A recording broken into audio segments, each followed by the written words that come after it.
এটা বুঝতে হলে অবশ্যই তোমাদের কারশফের ল সম্পর্কে পরিষ্কার ধারণা থাকতে হবে। যদি তোমাদের কারশফের লতে কোনো প্রকার সমস্যা হয়, আমার কারশফের ল সম্পর্কিত ভিডিও দেখে নিতে পারো, কমেন্টে লিঙ্ক দেওয়া থাকবে।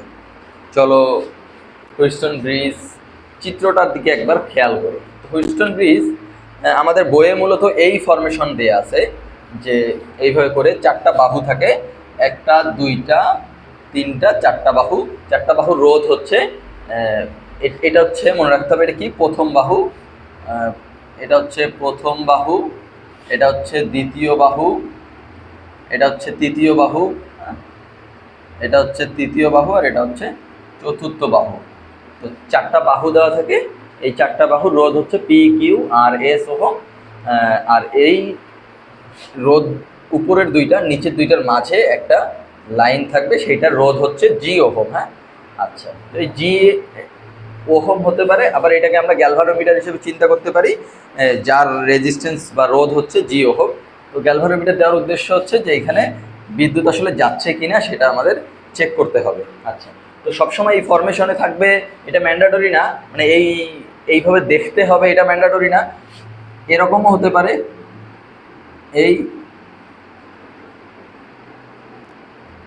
এরকমও হতে পারে।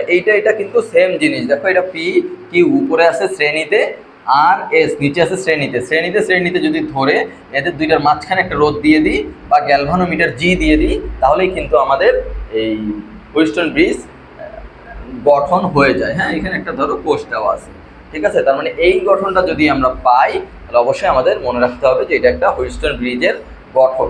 উপরের দুইটা শ্রেণীতে, নিচের দুইটা শ্রেণীতে, শ্রেণীর মাঝের পয়েন্ট থেকে একটা রোধ বা একটা লাইন চলে আসলে তখন এটাকে আমরা বলবো হুইটস্টোন ব্রিজ ফরমেশন। তো তাহলে চলো এগুলো সমীকরণে যাওয়া যাক। সমীকরণে যেতে হলে অবশ্যই আমাদের কারশফের ল অ্যাপ্লাই করতে হবে। দেখো কারশফের সূত্র যেটা, সেটা প্রথম সূত্রটা বিন্দুতে অ্যাপ্লাই করি। তো বি আর ডি এই দুই বিন্দুতে যদি আমরা সূত্রটা অ্যাপ্লাই করি, তাহলে দেখো বি ও ডি বিন্দুতে কারশফের প্রথম সূত্র অ্যাপ্লাই করলে আমরা কি পাচ্ছি, বি বিন্দুর জন্য ঢুকতেছে কি I1, প্রবেশ করতেছে I1, আর বের হচ্ছে কি I3 আর IG, বের হচ্ছে I3 প্লাস IG। এটা একটা সমীকরণ 1 দিলাম। তারপরে দেখো ডি বিন্দুর জন্য ঢুকতেছে কি, দেখো এই যে I2, এটা হচ্ছে I2 যেটা ঢুকতেছে, আর একটা ঢুকতেছে কি IG, আর বের হচ্ছে I4। তার মানে হচ্ছে I2 প্লাস IG, বের হচ্ছে I4। সমীকরণ 2 দিলাম। ওকে, এই দুইটা সমীকরণ নেওয়া হয়ে গেলে এখন আমরা এই দুইটা লুপ চিন্তা করব। হ্যাঁ, লুপ, এটাকে এ বি ডি এ লুপে, এ বি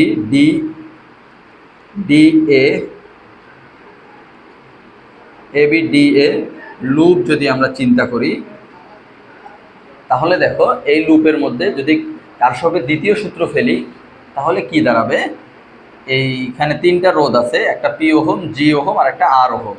তো পি ওহমে বিভব পতন কি I1 ইন্টু পি, তারপর জি ওহমে হচ্ছে IG ইন্টু জি, আর হচ্ছে এই আর ওহমে লুপের ডিরেকশন এটা হচ্ছে এই দিকে, আর I2 হচ্ছে তার উল্টো দিকে। এই কারণে -I2 নিতে হবে, -I2 ইন্টু আর। এই জিনিসটা খুব সুন্দরভাবে আমার কারশফের ল পার্টটাতে বুঝাই দেওয়া আছে। তো একটুও যদি সমস্যা হয় ভিডিওটা দেখে এসে যদি দেখো, তাহলে আশা করি আর কোনো সমস্যা হবে না। তাহলে দেখো এখানে I1 পি প্লাস IG জি মাইনাস, এটা ইকুয়ালস টু 0 দিতে ভুলে গেছি, -I2 আর ইকুয়ালস টু 0, এটাকে সমীকরণ 3 দিলাম।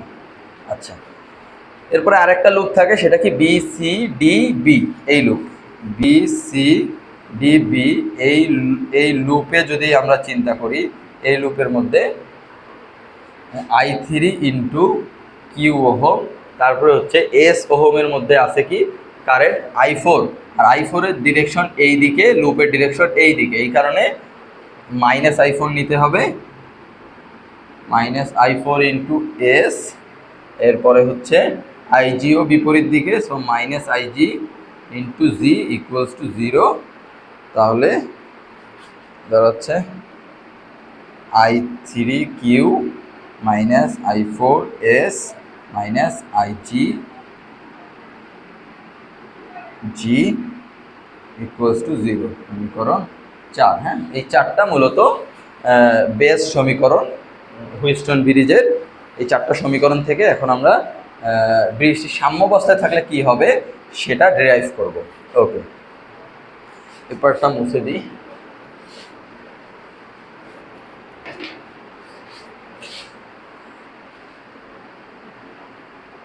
যদি বলে ব্রিজটি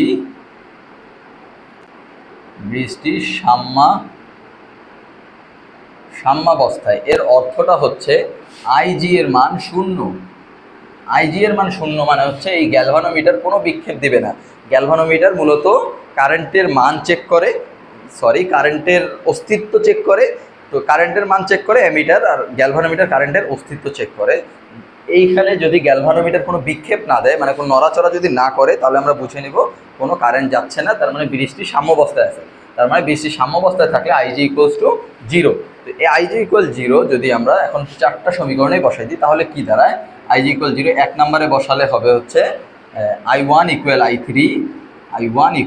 I3, এই যে দেখো আইজি 0 বসাই দিলাম। এরপর 2 নম্বরে বসালে I2 ইকুয়াল I4, এরপরে যদি আমরা 3 নম্বরে বসাই তাহলে কি দাঁড়ায়? 3 নম্বরে বসালে দাঁড়াবে হচ্ছে এই জায়গাটা 0 হয়ে যাবে। তাহলে I1P equal I1P minus I2R equal 0, I1P minus I2R equal 0। এর মানে হচ্ছে যে I1 by I2 equals to R by P, একবারে লিখলাম। এরপরে যদি আমরা 4 নম্বর সমীকরণ থেকে আগাই, একইভাবে আইজিকে 0 করে দিলাম। আইজিকে 0 করে দিলে থাকবে হচ্ছে I3 Q minus I4 S equal 0, so I3 by I4 equals to S by Q. এখন দেখো এইখানে আমরা কি দেখতেছি, I3 মানে কি I1, আর I4 মানে কিন্তু I2। তাহলে I3 মানে হচ্ছে I1 লিখলাম, আর I4 মানে I2 লিখলাম। লিখলে এস বাই কিউ দাঁড়াবে। আর এই I1 বাই I2 এইখান থেকে আমরা কি বুঝতেছি, R by P equals to S by Q. তাহলে এর পরের লাইনে দাঁড়াচ্ছে কি, পিটাকে এইদিকে উপরে নিয়ে গেলে কি দাঁড়াবে, P by Q equals to R by S. হ্যাঁ, এটাই হচ্ছে আমার নির্ণেয় সমীকরণ যদি ব্রিজটি সাম্য অবস্থায় থাকে। তাহলে রোধদ্বয়ের অনুপাত সমান হবে। উপরের রোধদ্বয়ের অনুপাত আর নিচের রোধদ্বয়ের অনুপাত অবশ্যই সমান হতে হবে। ঠিক আছে, এটা হচ্ছে আমাদের সামারি। ওকে, তাহলে কি সাম্যাবস্থায় আইজি ইকুয়াল 0 আর হচ্ছে P by Q equals to R by S. এইখানে তার মানে আমরা বুঝতেছি এই মাঝের এই পার্টটা আর থাকবে না। মাঝের এই পার্টটা না থাকলে তখন সমীকরণটা কি দাঁড়াবে বলো তো? চিত্রটা কি দাঁড়াবে? চিত্রটা হচ্ছে এইরকম একটা চিত্র হবে। আচ্ছা, এইরকম একটা চিত্র হলে চিত্রকে আমরা কিভাবে লিখতে পারি? এই যে এইভাবে উপরে হচ্ছে এইরকম পি প্লাস কিউ দুইটা শ্রেণীতে, আবার নিচে হচ্ছে এরকম আর প্লাস এস দুইটা শ্রেণীতে। এরকম এখানে যদি রোধ দেওয়া থাকে কারেন্টের মান বের করতে পারবো। এই দুইটা যদি সমান্তরাল করে আর ইকুইভ্যালেন্ট বা তুল্যরোধ বের করে আই ইকুয়াল ভি বাই আর করে আমরা এই আই এর মানটা বের করতে পারবো।